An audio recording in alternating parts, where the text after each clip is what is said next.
What's happening, y'all? So, as you can see, I got my new Kobalt 4 gallon sprayer right here. My thing is this. Check this boy out. This is a 4 gallon Kobalt sprayer. The issue I keep having, I don't know what the deal is, but the triggers keep jamming up. Like, I just returned one. The trigger, I don't know why, but the triggers, like, you start pressing it, you can't get it to spray or it'll get stuck and you gotta like pull it apart. So right now, reaching out to Kobalt, they actually sell wands and they also sell the the triggers. However, it's unavailable. It's been unavailable for about 3 weeks now. So I've been struggling to try to get this my Kobalt spray up going. So got another one. I got a few. I got like 3 sprayers, y'all. I try to stay brand loyal, and this is the first electric sprayer that I purchased. So I know Kobalt, as you can see, this box says at the bottom here, let me show you on the other side. The box says 5-year, 3-year warranty. You see it right here? They make sure they put that there. And that's what got me, that right there. Limited tool guarantee, 5 years.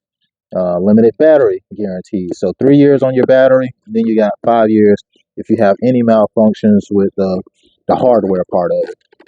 To me, that is very attractive, and I'm able to maximize until they make improvements.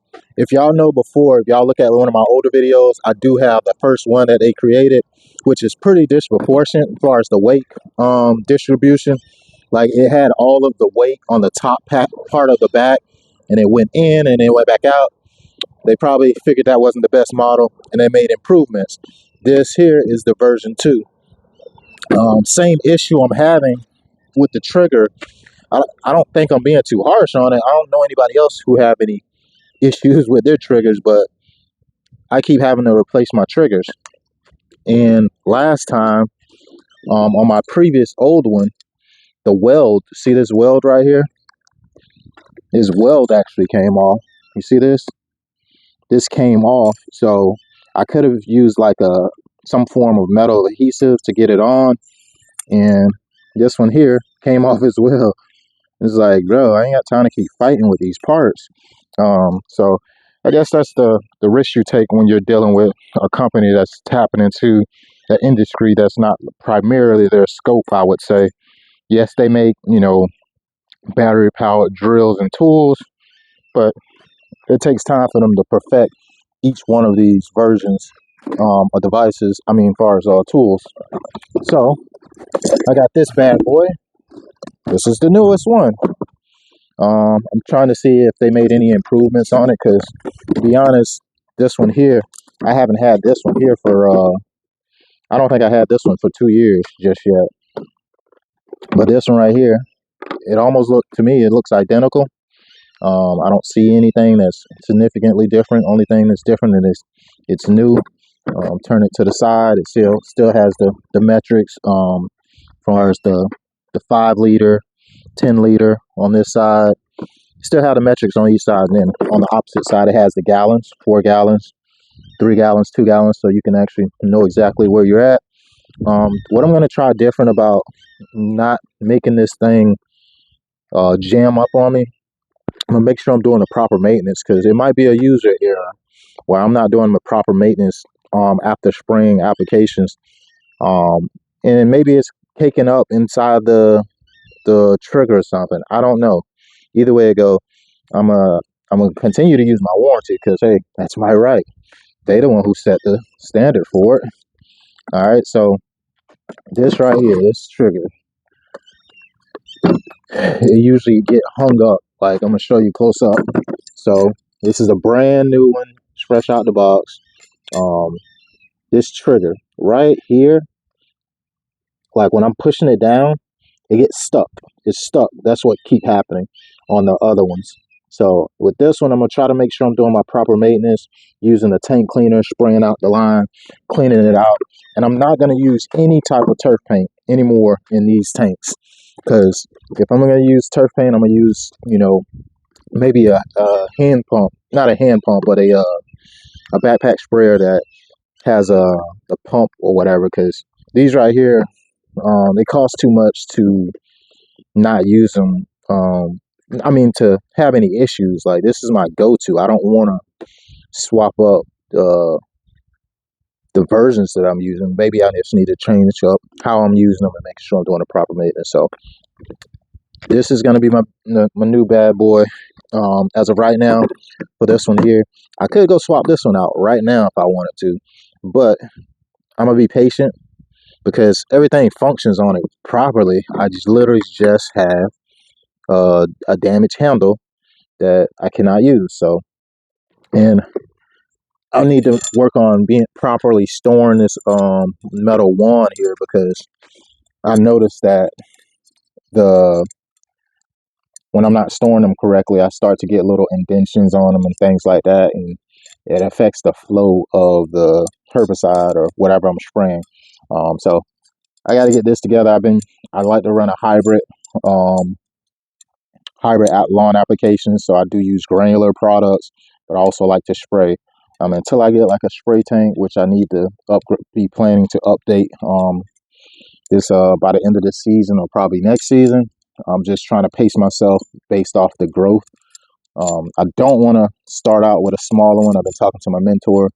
When it comes to spray tanks, I want to make sure I get like 100 gallon to 200 gallon tank. That way I don't have to, get, like, if I got a 50 or 25, something tiny, because I don't have that many properties. It might be, I'll grow out of that fast, especially if micro focus on the weed control and fertilization part of the business. So I'm gonna start out right, but I just need to make sure stuff like this, little sprayers like electric sprayers and things like that I'm currently using, functions correctly, because I got time for issues. I could get a pump sprayer just to have like a backpack sprayer that push the handle down, but I ain't gonna lie, since the electrical ones came out, it's been a long time since I've used one of those. The last one I had was, I believe, a Steel SG20 or something like that. I think Steel had one, but I haven't used a pump sprayer, like a backpack pump sprayer, in a great while. I just feel like, hey, gotta upgrade with times. But I just wanted to show y'all. Make sure if you got your a Kobalt and you're trying to get it back on track without going out and buying a completely new unit. First things first, if you go buy one of these, take a picture of the receipt and save it on like a Word, Excel, or something. Save that receipt, because that's the easiest way to get your warranty, or even a refund. They'll actually do a refund way later. It don't even matter, long as you have it within this 5 to 3 year time frame. And typically people do have issues with these things, so it's not me just tripping. So make sure you keep your receipt.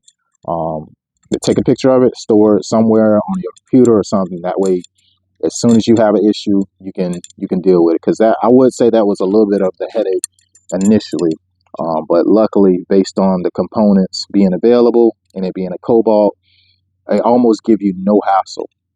When I went in there to change out my old sprayer, if y'all go look at my other videos, you'll see the old style of the Kobalt sprayer, 4 gallons. It not to say it was beat up, but it did have, it was, I use it, I used it a lot.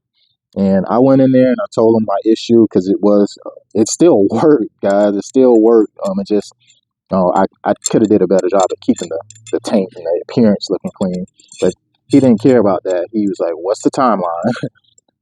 And I didn't have my receipt, but being that Kobalt backs up their brand, it really, I guess, depends on which Lowe's you go to. But he didn't even give me a hassle. He said, oh, just go get a new one, man.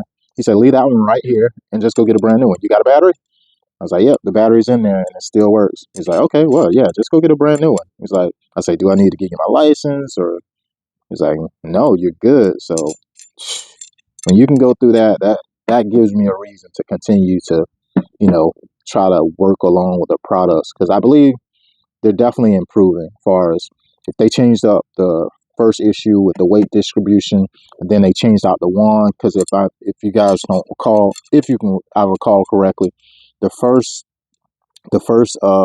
backpack spread, I don't think it had a metal wand, and then they improved it and they did give it a metal wand, and then it was short, and then now they got a long metal wand. So they've been making little micro improvements over the years to make this product much better. As far as the hand sprayer, I do have the 2-gallon hand sprayer, which same issue, guys. I think I think I'm causing the issue by what I'm putting in the tank, and not necessarily cleaning out that tank in a timely manner. Like if you leave, turf paint or something in there, like a little bit of residue from a previous spray, and you don't clean it until the next day, more than likely you got some of that product buildup on the internal of that machine, which could cause it to stop. But as far as my handle getting jammed up, I believe that can probably contribute to it as well. Let me know, y'all. I ain't perfect, but I just want to be transparent about um, my experience with these Kobalt tanks. So I'm gonna do a better job, and this tank is gonna stay clear. I don't use color marker for my spraying application, so I should have no color at all, and I think I should be fine. And I just need to make sure, even though I'm not using turf paint, which is I would say a thicker, like a more yeah, I guess a thicker product versus like a fine product that flows straight through the tubes. I think it should help, but I'm still gonna clean out my tanks, because when you're using surfactants, I believe that causes buildup as well. Surfactants are like glue to an extent, and it does change up the texture of the product. So that's the reason that you have to do the maintenance on these things. And I think I need to do a better job at that. I'm just being transparent. But I do use my warranty, and I suggest you guys to use it if you got a Kobalt and if you're within your time limit. They're usually pretty good about swapping these things out. And lastly, the last thing I would say, do this first. If you have an issue with it and you know you want to return it and you don't have your receipt, if you can remember a timeline when you purchased, of course, and what card you purchased with or something like that, that helps. But also you can actually just call Kobalt directly and tell them what's going on with the equipment if you're having an issue like myself, and they'll give you, I believe it's called the acquisition number, and you take that acquisition number and you take it to your local Lowe's, wherever you bought your Kobalt product, and you present them with that number. They'll know that you reached out to Kobalt reviewed it, and I believe that number gives them the authority to basically, it's like, I think it's like Kobalt co-sign, hey, this product, they told us the issue, we want to go ahead and get this product changed out. I don't know what the number do, but it helped me out in getting stuff, get it changed out to a brand new unit. So utilize that. I don't know if other manufacturers like the Flow Zones, the Milwaukees, I haven't did my research, so I'm going to be transparent about that. I don't know if they offer this, but I find that really beneficial. So I stand behind Kobalt when it comes to their products, because that warranty thing, it means a lot. When you spent, this is $250, this is $250, it's $500, and then you got the smaller sprayer, $100. It's money being spent, and if you don't have to continuously spend it over and over, and you kind of just make sure you keep up with the unit, it's even better. So I'm gonna do a better job at trying not to swap these things out, but hopefully they come out with a newer version that doesn't have the issue, or I'm gonna do a better practice and try to make my adjustment. But just want to make a video, be transparent about it. But from what I see, nothing's changed on these units. This one I purchased 2 years ago. This one I just got yesterday, and I swapped out my first unit for this one. And as of right now, I'm just waiting on the handles to come available, the triggers to spray. So this one right here is good. I got a trigger and everything with it. So let me get to it. But all right, y'all, just want to make a short video for you. Later.